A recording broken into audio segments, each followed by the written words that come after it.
ఏదైతే సర్వకారణమైందో అదే బ్రహ్మస్వరూపం. యద్వై తద్ బ్రహ్మ. ఈ రూపంలో ఎట్లా అంటే ఇప్పుడు ఈ మంత్రంకి ఏదైతే చెప్పబడిందో మంత్రంలో చెప్పబడిన ప్రకారము దేనికి సమన్వయం అవుతుందో అదే బ్రహ్మము.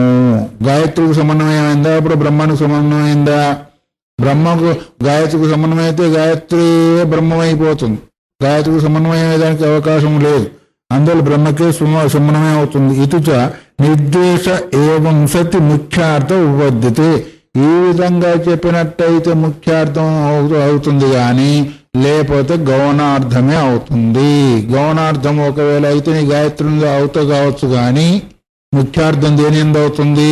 బ్రహ్మ. గౌణం అంటే అర్థం ఏంటిది? ముఖ్యం కాదు. సింహో దేవదత్త అన్నట్టుగా ముఖ్యార్థము సింహం మీద పోతుంది, గౌణార్థము బలాన్ని వగైరా చూసుకొని దానికి పోతుంది. కానీ ముఖ్యార్థము సంపన్నం కావాలంటే ఈ రకంగా మనం అన్వయం చేసుకోవాల్సి ఉంటుంది. అందువల్ల తేవా ఏతే పంచ బ్రహ్మ పురుషా ఇది చ హృదయ సుషుషు బ్రహ్మ పురుషా. తేవా ఏతే పంచ, ఇవి ఐదు కూడా బ్రహ్మ పురుషా, బ్రహ్మ సంబంధించిన పురుషులు అంటే జీవులు అని కూడా అనుకోవచ్చు. బ్రహ్మకు సంబంధించిన జీవులు ఏంటిది అంటే బ్రహ్మం దాని యందు ఉన్నాడు. ఉపాసన ఎందు ఏదైతే ఉందో ఆ ఉపాసన చేసేదానికి కొన్ని చెప్పబడి ఉన్నాయి కదా, కొన్ని రంధ్రాలు. హృదయాకాశము, లేదా తర్వాత హృదయంలో ఉపాసన ఎప్పుడైతే మనం హృదయం చేస్తూ ఉంటామో అక్కడ హృదయం ఏముంది? ఛిద్రము. ఆ ఛిద్రం పేరు ఏంటిది? ద్వారాకాశం.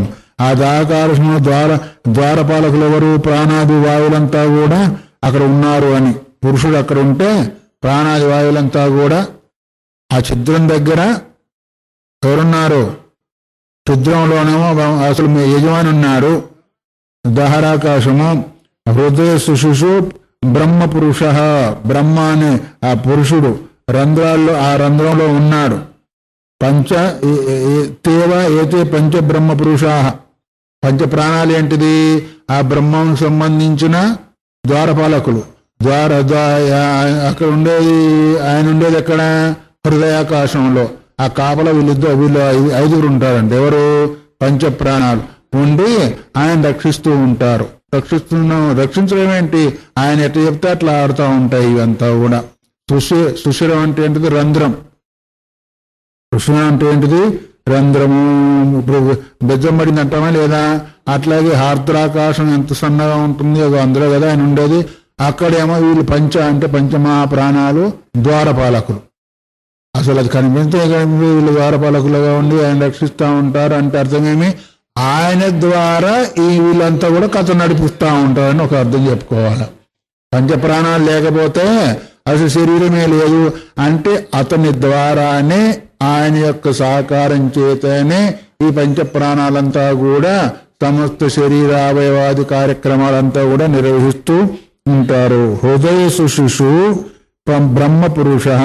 దానిలోనము ఆయన ఉన్నాడు. చతుర్ బ్రహ్మ సంబంధితాయాం వివక్షితాయాం సంభవతి.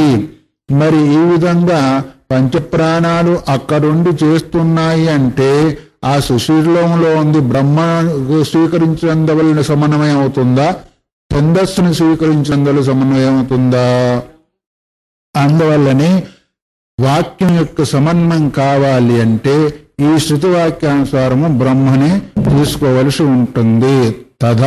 తస్మాద్ అస్థి పూర్వస్మిన్ వాక్యే బ్రహ్మ ప్రకృతం. దీనికి ముందు చెప్పబడిన వాక్యంలో బ్రహ్మమే చెప్పబడింది గాని ఛందస్సు కాదు. దాని ప్రకారంగా అనువృత్తి వచ్చేస్తూ ఈ ముందు వాక్యాల్లో కూడా మరి గాయత్రి వగైరా చెప్పినప్పటికీ బ్రహ్మమునే సమన్వయం చేసుకోవలసి ఉంటుంది. తదేవ బ్రహ్మ జ్యోతిర్వాక్యే దుసంబంధాత్ ప్రత్యభిజ్ఞాయమానం పరామృశ్యతే ఇది స్థితం. అందువల్ల ఆ బ్రహ్మమే జ్యోతిశ్చరణాభిధాన ఈ ముందు ఏ ఏ జ్యోతి వాక్యాలు వచ్చినాయో దుసంబంధం దివి అన్నారు కదా, జ్యోతి పరో దివి అన్నారు కదా. ఆ దివి అంటే దివికి పైన అంటే ద్విలోకానికి పైన ద్విలోకానికి కింద ఏది మనం అన్వయం చేసుకోవాలనుకున్నా పూర్వవాక్యాలు చెప్పబడిన ప్రకారం ఇక్కడికి ప్రత్యభిజ్ఞానం అంటే ముందు చెప్పింది ఇక్కడికి వస్తుంది కదా. ముందు చూసింది ఇక్కడికి వస్తే మనం ప్రత్యభిజ్ఞ అంటుందా లేదా? ముందు చెప్పింది ఇక్కడికి సమన్వయం వస్తుంది, అది కూడా ఏమవుతుంది? ప్రత్యభిజ్ఞ అవుతుందా లేదా? ముందు చూసింది ఇక్కడ చూసినప్పుడు ప్రత్యభిజ్ఞ అయినప్పుడు, ముందు చెప్పింది ఇక్కడ చెప్తే అది కూడా ప్రత్యభిజ్ఞ. అదో రూపంలో ప్రత్యభిజ్ఞ, ఇది శ్రవణంలో ప్రత్యభిజ్ఞ. అందువల్ల అది సమన్వయం అవుతూ వస్తుంది కాబట్టి పరామృష ఇది స్థితం. ఆ రూపంగా ప్రత్యభిజ్ఞానం ఏదైతే ఉందో మనకు కనిపిస్తూ ఉంది కాబట్టి పూర్వవాక్యానికి ఉత్తరవాక్యానికి సమన్వయం అవుతుంది కాబట్టి జ్యోతిష్ శబ్దం చేత బ్రహ్మమే అని మనకు సిద్ధమవుతుంది. బ్రహ్మసూత్రాలు 20లో ఉపదేశ భేదాత్ న ఇది చేత్ న ఉభయస్మిన్నపి అవిరోధాత్. పూర్వవాక్యంలో ఏం చెప్పబడింది అంటే సప్తమి, మరి ఉత్తరవాక్యంలోనే పంచమీ భక్తి చేసి చెప్పబడింది కాబట్టి ఉపదేశంలో తేడా వస్తుంది. భేదం అంటే ఏంటది? తేడా. పూర్వవాక్యం చెప్పిన దానికి ముందు వాక్యం చెప్పిన దానికి సమన్వయమైనప్పుడైతేనేమో ఏకవాక్యత్వం వస్తుంది, లేకపోతే సమన్వయం కాకపోతే ఏమవుతుంది? భిన్న వాక్యత్వం వస్తుంది. కాబట్టి అక్కడ ఉపదేశం వేరు, ఇక్కడ ఉపదేశం వేరంటావా అని ఒకవేళ అంటామేమో. అలా కాదు, అక్కడ చెప్పింది ఇక్కడ చెప్పింది ఏది మాత్రం కూడా విరోధము కాదు అని సంక్షిప్తమైన సూత్రం యొక్క అర్థం. దాని భాష్యం చూడండి. యదపి ఏతదుక్తం పూర్వత్రతిపాదస్యామృతం దివి ఇది సప్తమ్యా ద్యౌరాధారత్వేన ఉపదిష్ట ఇహ పునః అత యదతః పరో దివః ఇతి పంచమ్యా మర్యాదత్వేన తస్మాద్ ఉపదేశాభో భేదాన్న తస్య ప్రత్యభిజ్ఞానమస్తి తత్పరిహర్తవ్యం. పూర్వంలో ఏం చెప్పారంటే పూర్వవాక్యంలో చెప్పింది ఇక్కడ చెప్పారు కాబట్టి ప్రత్యభిజ్ఞావాక్యం అవుతుంది అని నిన్న మనకు జరిగింది. అందువల్ల ప్రత్యభిజ్ఞ అంటే ఏంటిది? జ్ఞానం యొక్క జ్ఞానం. పూర్వవాక్యంలో చెప్పిన సంబంధం ఇప్పుడు ఇక్కడ చెప్పినందువల్ల ఏమైంది? ప్రత్యభిజ్ఞ వాక్యం అయిందా లేదా? అయినందువల్ల సమన్వయమైందని చెప్పారు. కానీ పూర్వత్వ త్రిపాదస్య అమృతం దివి, త్రిపాదస్య అమృతం దివి అని ఇది సప్తమి ఏకవచనం. దివి అనేది అప్పుడు సప్తంలో చెప్పబడింది సప్తాస్య దౌరాధారత్వేన ఉపదిష్ట అంటే దివి అంటే అక్కడ ఆధార రూపంలో చెప్పబడింది. సప్తం ఎప్పుడు కూడా ఆధారం అవుతుంది, దానిపైన ఉండేది ఆధేయం అవుతుంది. మర్యాద ఎప్పుడు పంచమి అంత అవుతుంది, సంబంధం షష్ఠి అవుతుంది. అందువల్ల ఇప్పుడు సప్తమి వచ్చినందువల్ల దానిపైన అన్నప్పుడు ఏముంటుంది? అందు ఇందునా కదా. సప్తమి ఏంటి? అందు, అదే అందు ఇందునా, అందు ఇందునా నన్ను కూడా వచ్చేస్తుంది అనుకోండి. నా అంటే ఏంటి? పైన, క్రిందన అని అంటూ ఉంటాం కదా. దాని అందు, దీని అందు అని వస్తుంది కదా. అంటే అప్పుడు ఆధారం వచ్చిందా లేదా? కాబట్టి త్రిపాదస్యామృతం దివి అనే వాక్యం ఏం చెప్పింది అంటే సప్తమి బోధించినందువల్ల ఇక్కడ ఒక వాక్యమైంది. అదయత పర్వదివ దివ ఇతి పంచమ్యా మర్యాదత్వేన. ఇప్పుడు దివ అక్కడ దివి చెప్పబడింది సప్తమి, ఇక్కడ దివ అంటే పంచమి అంటే మర్యాద, ఒక హద్దుని చెప్తూ ఉంది. అంటే ద్విలోకం తర్వాత ద్విలోకం లోపల రెండు అర్థాలు వచ్చినాయి కదా. ద్విలోకం వరకు ద్విలోకంలో అని అక్కడ సప్తమి వాక్యమైంది, ఇక్కడ పంచమి వాక్యమైంది. రెండింటి ద్వారా చెప్పబడేది ఏకవాక్యత్వం ఎట్లా కుదురుతుంది అనేది పూర్వపక్షం యొక్క అభిప్రాయము. అర్థమైందా? మర్యాదత్వైన తస్మాద్ ఉపదేశ భేదాతు. ఇక్కడ ఉపదేశ భేదమైందా లేదా? సప్తమి ఉపదేశం వేరైంది, పంచమి ఉపదేశము వేరైంది. అక్కడ సప్తమి చేతనేమో ఆధారాన్ని బోధించాడు, పంచమి చేతనేమో మర్యాదను బోధించాడు. అందువల్ల ఆధారత్వం బోధించే వాక్యం వేరైంది, అది ఉపదేశ వాక్యము. మర్యాదను బోధించే పంచమ్యంత వాక్యమైంది, ఇది వేరు అయింది. ఇప్పుడు ఏకవాక్యత్వమైందా భిన్నవాక్యత్వమైందా? భిన్నవాక్యత్వమైంది. ఎందుకంటే రెండు ఒకే దాన్ని బోధిస్తే ఏకవాక్యత్వం వస్తుంది. ఒకటి పంచమి అంతాన్ని బోధించింది, ఒకటేమో సప్తమి అంతాన్ని బోధించింది. కాబట్టి భిన్నవాక్యమైనందువల్ల ప్రత్యభిజ్ఞావాక్యం కాలేదు. కాబట్టి అందులో తస్మాత్ ఉపదేశ భేదాతు, అందుకొరకు అక్కడ ఉపదేశం వేరైంది సప్తమ్యంతము, ఇక్కడ పంచమ్యంత ఉపదేశమేమో వేరైంది కాబట్టి ఉపదేశ భేదం వల్ల ఇహ ప్రత్యభిజ్ఞానం అస్తి, ఇక్కడ ప్రత్యభిజ్ఞానం అనేది లేదు. ప్రత్యభిజ్ఞానం అంటే ఏకవాక్యత్వం వస్తుంది కదా ప్రత్యభిజ్ఞానం కలిగేది.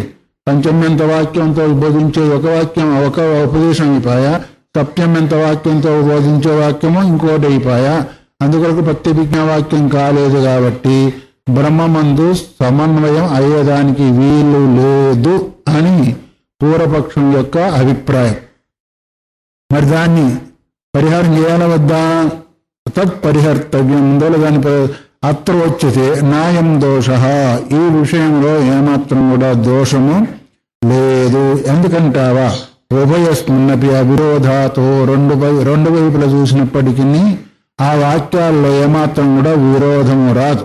అక్కడ సప్తమి అంతమేనా, ఇక్కడ పంచమి అంతమేనా, రెండు ఒకే దాన్ని గురించి బోధిస్తున్నాయి కాబట్టి విరోధం వచ్చే. ఎక్కడ విరోధం వస్తుందంటే వేరువేరుగా బోధించినప్పుడు ఒక దగ్గర చేస్తే విరోధం వస్తుంది. రెండు ఒకే దాన్ని బోధించినప్పుడు విరోధం వస్తుందా? ఏ వాక్యంతో బోధించినప్పటికీ ఒకే అర్థాన్ని బోధించినప్పుడు అది లక్షణం కావచ్చు, యథార్థంగా ఉన్నది ఉన్నట్టుగా కావచ్చు, ఒకే దాన్ని బోధిస్తూ ఉన్నాయి. అటువంటిప్పుడు ఇప్పుడు గంగలో మా ఇల్లు ఉంది అన్నారు, గంగా తీరంలో మా ఇల్లు ఉంది అన్నారు. గంగలో అనేది సప్తమైందా లేదా? గంగా తీరంలో అంటే పంచమైందా లేదా? ఇప్పుడు గంగలో మా ఇల్లు ఉంది అన్నప్పుడు ఒక లక్షణ చేత గంగా తీరం తీసుకున్నామా లేదా? గంగా తీరంలో అన్నది కూడా అక్కడే బోధించిందా లేదా? ఇప్పుడు ఏకవాక్యమైందా, రెండు వాక్యాలైనాయా? అర్థం ఒకటైంది కదా. ఏకవాక్యం రెండు అర్థాలు కలిస్తే ఏకవాక్యత్వం అంటారు, అర్థాలు కలవకపోతే భిన్నవాక్యత్వం అంటారు. గంగలో మా ఇల్లు ఉందనుకున్నా అదే తీరాన్ని తీసుకున్నాం లక్షణ చేత. గంగా తీరంలో మా ఇల్లు ఉందనుకున్నా తీరాన్ని తీసుకున్నాము. అప్పుడు భిన్న భిన్న అర్థాలు బోధిస్తే అది ఏకవాక్యత్వం కాదు. ఇప్పుడు ఒకే అర్థాన్ని బోధించింది కాబట్టి ఏకవాక్యత్వం. ఇక్కడ ఇన్ని సమన్వయం చేస్తారనుకోండి. కాబట్టి ఉభయస్మిన్నపి అవిరోధాతు, రెండు వాక్యాల్లో కూడా విరోధం లేదు. ఎందుకంటావా? ఉభయస్మిన్నపి సప్తమ్యంతే పంచమ్యంతే చ ఉపదేశేన ప్రత్యభిజ్ఞానం విరుద్ధతే. అందువల్ల ఇక్కడ రెండిట్లో కూడా సప్తమ్యంత ఉపదేశం చేసినప్పుడు కూడా పంచమి అంత ఉపదేశం చేసినప్పుడు కూడా ప్రత్యభిజ్ఞత్వం ఏదైతే ఉందో విరుద్ధము కావడము లేదు. ఎందుకు కావడం లేదంటావా? యథాలోకే వృక్షాగ్ర సంబద్ధోపిష్యేన ఉభయత ఉపదిశ్యమానో దృశ్యతే వృక్షాగ్రేషేనో వృక్షాత్ పరతప్యేన ఇది చ. వృక్షానికి సంబంధమైంది ఒక పక్షి. సేన అంటే డేగానంటే కూడా అంటారు దాన్ని. ఒక పక్షి అని చేసిన వృక్షంతో సంబంధమైంది. అది ఎక్కడ? వృక్షాగ్ర సంబద్ధ, చిట్ట చివరిలో ఉంది అది పక్షి. దేని చిట్ట చివరిలో? వృక్షం యొక్క చిట్టు చివరిలో ఉంది కాబట్టి ఉభయత ఉపదిశ్యమానం, రెండు రకాలుగా చెప్పినప్పటికీ ఆ పక్షి అందే సమన్వయం అవుతుంది. ఎట్లా? వృక్షం యొక్క చివరిలో పక్షి ఉంది, వృక్షం తర్వాత వృక్షాగ్రం తర్వాత కూడా ఉంది అన్నారు. వృక్షం పైన ఉంది అన్నారు, వృక్షం తర్వాత పక్షి ఉంది అన్నారు. అంటే వృక్షం తర్వాత అంటే ఇంక దానిపైన వృక్షం లేదని అర్థం కదా. అర్థమవుతుందా మీకు? వృక్షం పైన అనేది సప్తమ కాదా? పైన అనేది అందునా కదా, నా వచ్చిన పైన అన్నప్పుడు సప్తమైంది. వృక్షం తర్వాత అంటే దానిపైన ఇంకేముంది? వృక్షం లేదు, పక్షి ఉంది. ఇప్పుడు రెండు ఒకే అర్థాన్ని బోధించినాయా, వేరే అర్థాలు బోధించినాయా? వృక్షం పైన అన్నా, వృక్షం తర్వాత అన్నా ఏకవాక్యత్వం వచ్చిందా, భిన్నవాక్యత్వం వచ్చిందా?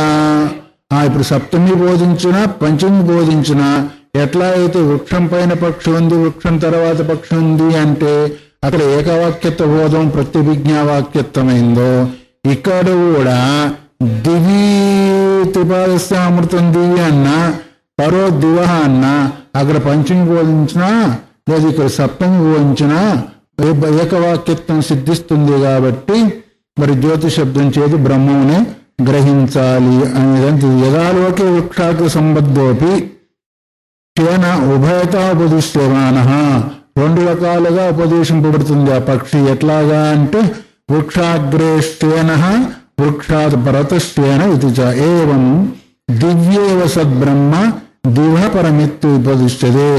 దివ్య అంటే ఏంటిది, ద్విలోకంలో పరబ్రహ్మ ఉంది అన్నాం, సత్యాంత అయింది కదా. దివి తర్వాత అని అన్నాం. అంటే ఒకటేమో పంచమి అర్థం బోధించింది, ఒకటేమో సప్తమి అర్థం బోధించింది. సప్తమి అర్థం ఎట్లా బోధించింది అంటే దివిలో ఉంది అంటే అది సర్వాంతర్యామి కాబట్టి అందులో కూడా ఉంది. తర్వాత కూడింది అంటే అది శృతి బోధిస్తుంది కాబట్టి పైన కూడింది మర్యాదను బోధిస్తుంది. అందువల్ల ఒకే బ్రహ్మను గురించి బోధించినాయి, వేరు వేరు బోధించినాయి. ఇప్పుడు ఒకే బ్రహ్మను బోధించాయి. అందువల్ల ఇక్కడ కూడా అపరహ ఇంకొకరు అంటారు. ఈ విషయాన్ని ఇంకొక వ్యాఖ్యాకాడు ఇంకో రకం చెప్తూ ఉంటాడు. ఏమంటూ యథాలోకే వృక్షాజ్ఞేన అసంబద్ధోపి శేన ఉభయత ఉపదిశ్యమానో దృశ్యతే. వృక్షం యొక్క చివరకు సంబంధం లేకపోయినప్పటికీ మొట్టమొదటి దాంట్లోనూ వృక్షంతో సంబంధం ఉండి చెప్పబడింది. పక్షికి వృక్షానికి సంబంధం ఉంది. ఆయన ఇప్పుడు సమనం చేసే దానిలోనూ వృక్షంతో సంబంధం లేకపోయినప్పటికీ ఉభయత ఉపదిశ్యమానో దృశ్యతే. రెండు రకాలుగా కూడా అక్కడ ఉపదేశ వాక్యము అంటే ఉపదేశం అంటే ఎదుటివాడికి చెప్పడమే ఉపదేశము, ఎదుటివాడికి తెలియజెప్పడమే ఉపదేశము. అందువల్ల ఈ రకంగా కూడా ఎందుకు ఏ రకంగా వృక్షంతో పక్షికి సంబంధం లేకపోయినప్పటికీ రెండు రకాలైన ఉపదేశం సంభవిస్తుంది అంటున్న. ఎలా చేన వృక్షాగ్రాత్ పరతః చేన ఇది చ ఏవంచ దివః పరమపి వృక్షాగ్రే శేను వృక్షాగ్రాత్ పరతః. దానికి సంబంధం లేపటికి ఆ వృక్షం పైన ఉంది, వృక్షానికంటే పైన ఉంది అన్నారు. ఇప్పుడు ఇది వృక్షం అనుకోండి, ఇక్కడ ఉన్నా కానీ వృక్షానికి దానికి సంబంధం ఉందా? ఇప్పుడు ఇక్కడ కూర్చున్నప్పుడు ఏమన్నారు, వృక్షం పైన పక్షి అన్నాము, వృక్షం తర్వాత పక్షి అన్నాము. వృక్షం తర్వాత అంటే వృక్షం ఇక్కడికి వచ్చింది, ఇక్కడ తర్వాత, ఇది మర్యాద. పంచమేంది ఇక్కడి వరకే వచ్చింది వృక్షం, దీని తర్వాత పక్షి ఉంది, వృక్షం తర్వాత పక్షి, వృక్షం పైన పక్షి, ఇది వృక్షం దీని పైన పక్షి, వృక్షం తర్వాత పక్షి అన్నాము. రెండు ఒకదాన్ని పోయించినా వేరు వేరుగా పోయించిందా? అట్లా ఇక్కడ కూడా ఉందనుకోండి, వృక్షం పైన పక్షి అన్నావా లేదు, దీనికి సంబంధం లేదు, ఉందా? వృక్షం పైన పక్షి అన్నాం, వృక్షం తర్వాత పక్షి అన్నాం, అట్లయినా సంభవిస్తుంది. వృక్షంతో సంబంధం ఉండని కాక వృక్షం సంబంధం లేకపోయినా ఆ వృక్షం పైన చూడవయా అంటావా లేదా? ఏదైనా పక్షిని చూపించాలంటే ఆ వృక్షం పైన అంటే ఆ పై నుంచి ఆ పైకి చూడు అంటాం. వృక్షం పైన అంటే వృక్షం చివర్లో కావచ్చు, ఆ పైకి కావచ్చు కదా, రెండు అర్థాన్ని ఇస్తుంది. అందువల్ల వృక్షానికి పక్షికి వృక్షానికి సంబంధం లేకపోయినప్పటికీ వృక్షాగ్రే వృక్షాత్పరత అనే ప్రయోగం కూడా జరుగుతూ ఉంటుంది. అట్లా ఇక్కడ అందుకనే వృక్షాగ్రేషేణ వృక్షాగ్రాతపరతశ్చేన ఇది చ ఏవంచ దివ పరమపి సద్బ్రహ్మ దివితి ఉపదిష్టతే. అట్లా ఈ బ్రహ్మమును కూడా ద్విలోకానికి పైన ద్విలోకంలో కూడా బ్రహ్మము ఉంది అని ఉపదేశం చేసేదాన్ని నష్టమేమీ లేదు. ఎందుకంటే ఈ రెండు రకాల ఉపమానాల్లో ఏ ఒక ఉపమానమైనా అక్కడ మనం సమన్వయం చేసి బ్రహ్మముకే ఏకవాక్యత్వాన్ని మనము చేకూర్చవచ్చు. అందువల్ల సద్బ్రహ్మ దివిత్యుపదిష్టతే తస్మాత్ అస్తి పూర్వనిర్దిష్ట బ్రహ్మణ హే ప్రత్యభిజ్ఞానము. అందువల్ల పూర్వవాక్యంలో ఏ బ్రహ్మం అనేది చెప్పబడిందో ఈ ఉత్తర వాక్యంలో కూడా అదే బ్రహ్మం చెప్పబడింది. కాబట్టి ఇప్పుడు ప్రత్యభిజ్ఞానమైందా లేదా? ప్రత్యభిజ్ఞానం అంటే ఆ వాక్యానికి సంబంధించిన జ్ఞానం ఏదో, ఈ వాక్యానికి సంబంధించిన జ్ఞానం కూడా అదే బ్రహ్మ సంబంధం కాబట్టి ప్రత్యభిజ్ఞానం కలిగింది. అందువల్ల అతఃపరమేవ బ్రహ్మ జ్యోతిశబ్దమితి సిద్ధం. అందువల్ల జ్యోతిశబ్దం చేత పరమైన బ్రహ్మమునే తీసుకోవాలి అనేది ఇప్పటికి సిద్ధించింది, ఇప్పటికీ పూర్తి అయిపోయింది జ్యోతి యొక్క ప్రకరణం. జ్యోతిష్ఠరణాభిధానాద్ అనే సూత్రం నుంచి ఇక్కడ వరకు జ్యోతిరధికరణం అంటారు. దీనివల్ల జ్యోతి శబ్దం చేత బ్రహ్మమునే స్వీకరించాలి కానీ ఇంకా జీవుణ్ణి కానీ అల్పమైన సూర్యాదులను కానీ తీసుకునేదానికి అవకాశం లేదని రకరకాల ఉపమాన ఉపమేయాలతో ఇక్కడి వరకు బ్రహ్మముని సిద్ధం చేస్తూ వచ్చారు. ఇది ఇక్కడికి ఈ ప్రకరణము అయిపోయింది. తర్వాత వచ్చేది ఏంటిది? ప్రతర్ధనాధికరణం. ఇది కూడా ఒక అధికరణం. దీనిలో ప్రాణస్తదనుగమాతు. ప్రతర్ధనాధికరణం అంటే ప్రతర్ధనుడు అనేవాడు ఒకడు ఉన్నాడు. ప్రతర్ధనుడు అంటే దివోదాసుడు అనే పేరు కలిగిన వాడు, ఒక రాజో లేదు లేకపోతే ఎవరో ఒకరు అనుకోని భక్తులో, మొత్తానికి ఎవరో అనుకోండి, భక్తుడు కాదులే, దైవోదాసుడు, దివోదాసుడు కావచ్చు, దైవోదాసుడు కావచ్చు. అందువల్ల ఆయన ఇంద్రుని దగ్గరకు పోతాడు. పోయినందువల్ల అక్కడ జరిగే గీత దాన్ని చెప్పి దాన్ని బట్టి దీన్ని ప్రాణస్తదనుగమాతు అనే సూత్రం ద్వారా అది సమన్వయం చేస్తాడు. ఇక్కడికి అదేంటిది అంటే దీనిని ఇస్తున్నాడు. అస్తి కౌశీతకి బ్రాహ్మణోపనిషది ఇంద్రప్రతర్ధనాఖ్యాయిక.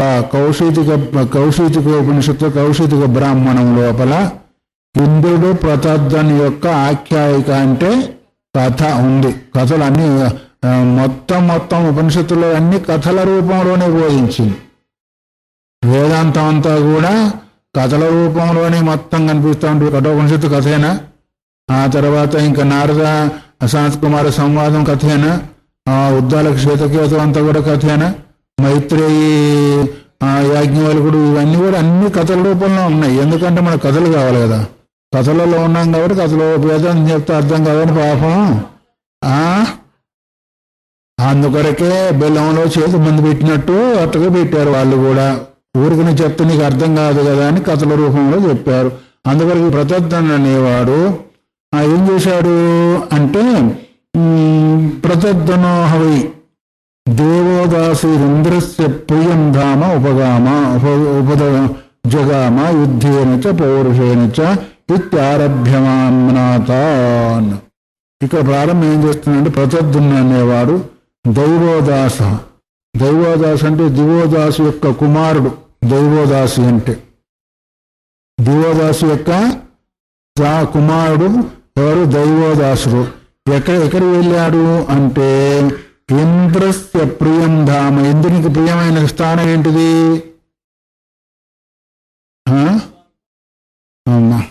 స్వర్గలోకము. అంటే ఇంద్రుడికి ప్రియమైన స్వర్గలోకానికి వెళ్ళాడు. ఎవరు వెళ్ళారు? ప్రతర్ధనుడనేవాడు దివోదాసు కుమారుడు. దివోదాసు కుమారుడు ప్రతర్ధనుడు, ఆయన పేరు దైవోదాసు అని. కాబట్టి ఎట్లా వెళ్ళాడైనా అంటే యుద్ధేనచ పౌరుషేనచ, యుద్ధం చేసైనా వెళ్ళొచ్చు అక్కడికి, బలం చేతనైనా కూడా వెళ్ళొచ్చు. ఇదివరకు కట్వాంగుడు ఒకసారి వెళ్ళాడు కదా, కట్వాంగుడు వెళ్ళి యుద్ధం చేసి వాళ్ళకు ఏంటి జయాన్ని చేకూర్చాడు. జయం చేకూర్తే ఏమైంది అంటే మీకేం కావాలో కోరుకోమన్నాడు. ప్రతిఫలం ఇవ్వాలా వద్దా? మనం అంటే సేవ చేయించుకుంటాం పంపిస్తాం అనుకో, వాళ్ళు అట్లా కాదు కదా, దేవతలు కదా.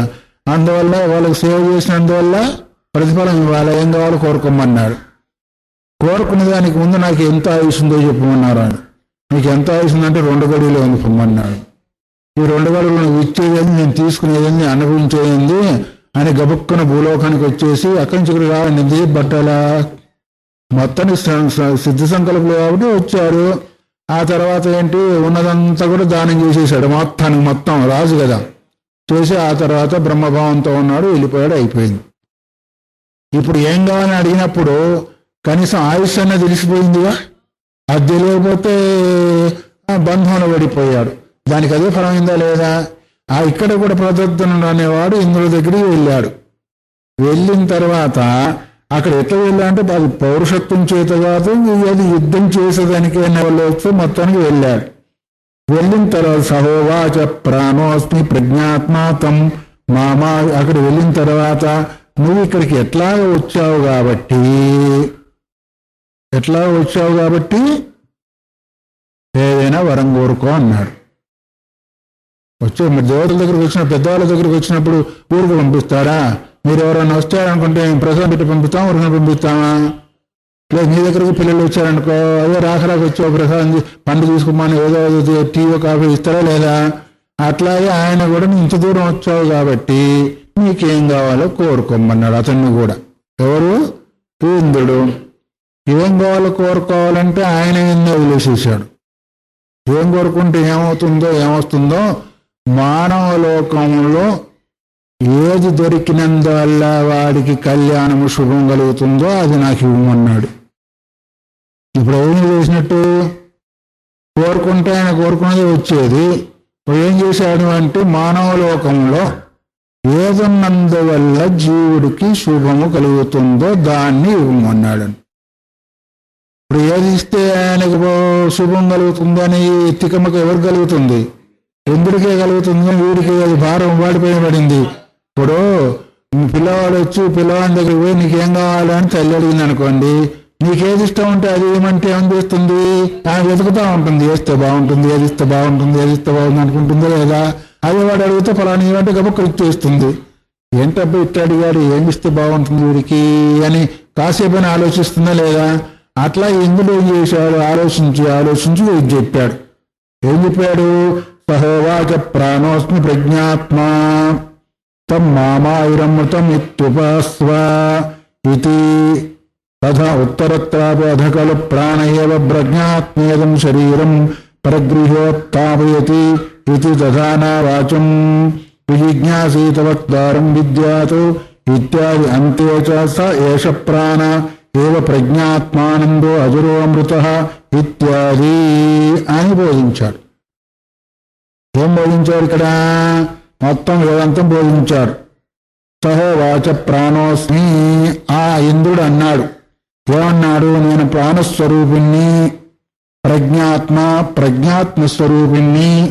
ఎన్ని? ప్రాణస్వరూపిణ్ణి, ప్రజ్ఞాత్మస్వరూపం.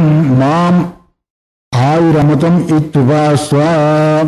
నన్ను ఆయుస్వరూపుణ్ణిగా, అమృత స్వరూపుణ్ణిగా, అంటే మామంటే నన్ను అని అర్థం వస్తుంది, తర్వాత దీని అర్థం వేరేగా వస్తుంది అనుకోండి. ఆయుస్వరూపంగా, అమృత స్వరూపంగా ఉపాసన చెయ్యి అన్నాడు. అని తర్వాత ఏమన్నాడు? తథ ఉత్తరత్రాపి అధకల్ ప్రాణ ఏవ ప్రజ్ఞాత్మ. ఇక్కడ ప్రజ్ఞాత్మను ఉపాసన చేయమన్నాడా లేదా? ఆ ప్రజ్ఞాత్మ అంటే ఏంటో మళ్ళీ తెలియాలి కదా వాడికి. అందువల్లని ప్రాణోస్మి ప్రజ్ఞాత్మ, ఆ ప్రాణమే నేనయ్యున్నాను, అదే ప్రజ్ఞాత్మ. ఇది కూడా ఉందా? ఆ తర్వాత ఇదం శరీరం పరిగృహ్యోత్థాపయతి. ఈ యొక్క శరీరాన్ని తీసుకొని అది ఉత్థానం చెందుతుంది అంటే క్రియాకలాపాలు చేస్తూ ఉంటుంది అని. మళ్ళీ తర్వాత కూడా వాచం విజిజ్ఞాసీత వక్తారం విద్యాతు. వాక్కును తెలుసుకోకు, వక్తను తెలుసుకో అన్నాడు. వాక్కు అంటే జడము, కానీ వక్త ఎవరు? చైతన్యం. వాక్కును తెలుసుకుంటే లాభం లేదు. వక్తారాన్ని అంటే వక్తను తెలుసుకో అని. ఇత్యాది అంతేశ సవేష ప్రాణయే ప్రజ్ఞాత్మ.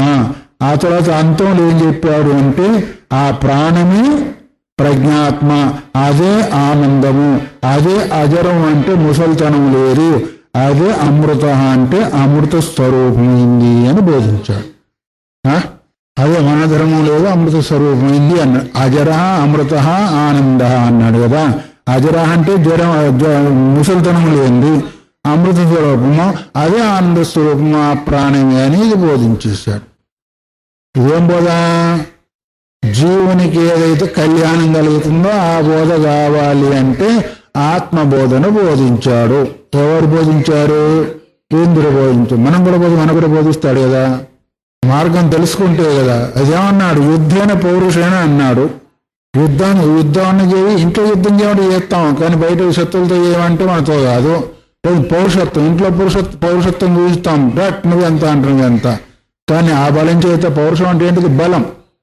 నాయమాత్మ బలహీనేన లభ్య నా మేధయా అని కఠోపనిషత్తు చెప్పింది. మనకు ముందుకోపనిషత్తు బలహీనం చేత ఇది పొందేదో కాదు అన్నారు.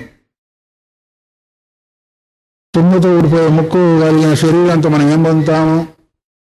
ఆ తర్వాత ఏంటో బలం అంటే ఏంటో అసలు అంటే సంస్కారంతో కలిగిన బలం. సంస్కారహీనమైన శారీరక బలం కాదు, అక్కడ బౌద్ధిక బలం. అందువల్ల ఆయన ఆయన ఒక బలం చేతనైనా వెళ్ళాడు, తర్వాత యుద్ధం చేతనే వెళ్ళాడు, మొత్తానికి వెళ్ళాం. మనం కూడా ఏదో ఒక బలం సంపాదించదు ఆయన దగ్గరికి వెళ్ళేది. మనకి ఇంద్రుని దగ్గర వేసిన ఇంద్రుడి కంటే పైకి వెళ్ళే వాళ్ళం కదా మనం. ఇంద్రలోకం వెళ్ళాల్సిన పని లేదు కదా. ఇంద్రుని కంటే పైకి వెళ్ళగలం తపోలోకాలు, జనలోకం, సత్యలోకం వరకు వెళ్ళే వాళ్ళం కదా. అందువరకు స్వర్గంతో పని లేదు. సరే మొత్తానికి ఎట్లా అయితేంది, ఇగో ఈ రూపములో ఆయన మొత్తము ప్రాణం అంటే ఇది, ప్రజ్ఞాత్మ అంటే ఇది, అదే నా యొక్క స్వరూపంగా జీవించి ఉపాసన చెయ్యని, అది అజర స్వరూపము, ఆనంద స్వరూపము, అమృత స్వరూపము అని బోధించాడు. దీనివల్ల ఈ ఉపాసన చేసినందువల్ల ఉపాసన అన్నాడు కదా, ఉపాసన చేసినందుకు ఏమవుతుంది, నువ్వు అమృత స్వరూపుడు అవుతావు. మనం దేని భావిస్తాం అదే అవుతాం కదా లెక్క. అందువల్ల ఇలాంటిది ప్రజ్ఞాస్వరూపం, ఇలాంటిది ఆత్మస్వరూపం అని ఉపాసన చెయ్యి అంటే అర్థం ఏమి, మానవ లోకంలో ఇదే శుభాన్ని కలుగజేసిన అర్థమైంది కదా. మానవ లోకానికి ఏదైతే శుభం కలుగజేస్తుందో అని చెప్పమన్నాడు కదా. అందువల్ల ఇది మానవ లోకానికి శుభం కలుగుతుంది అనే ఉద్దేశం. సో మొత్తానికి వీళ్ళ గొడవ అయిపోయింది. ఇప్పుడు మన గొడవ ఇంకా అవునమ్మా. శరీరం పరిగ్రహం ఉత్తాపయతి, శరీరాన్ని స్వీకరించి అది క్రియాకలాపాలు చేస్తూ ఉంటుంది అని. శరీరం లేకుండా క్రియాకలాపం నేను చెప్పాను, నువ్వు ఏ లోకంలోనే ఉన్నావు నేను చెప్పాను, నువ్వు రాసుకునే దానిలో ఉన్నావు. సరే మొత్తానికి ఎట్లా అయితేనేమి, ఇంతవరకు ఇంద్రుడు చెప్పారు, వాళ్ళ కథ అయిపోయింది. ఇప్పుడు మన కథ, ప్రాణం అంటే బ్రహ్మమా లేదు ప్రాణవాయువా? ఇదివరకు అతయ ప్రాణంలో వచ్చేసింది. కానీ ఇక్కడ 4 రకాలైన అర్థాలు. శరీరం పరిగ్రహం అంటే జీవుడు, మామ అంటే ఇంద్రుడు, ఇక్కడ ప్రాణం వచ్చేసింది, ఇంకొకటి ఏదో వచ్చింది కదా, మళ్ళీ బ్రహ్మం కూడా వచ్చింది. 4 వచ్చినాయి కదా. ఒకటేమో శరీరం పరిగ్రహం అంటే జీవుడు, ఒకటి ప్రాణం అంటే 2 వచ్చేసినాయి. మాముపాస అంటే ఇంద్రుడు అంటున్నాడు కాబట్టి ఇంద్రుడు వచ్చాడు. మన ప్రకృతిలో ఉంది బ్రహ్మము. ఈ 4 వస్తున్నాయి కాబట్టి 4 ఏది తీసుకోవాలి అని వచ్చేస్తుందా లేదా? మాముపాస్వ అన్నాడు ఇంద్రుడు. అంటే మామ అంటే ఇంద్రుడు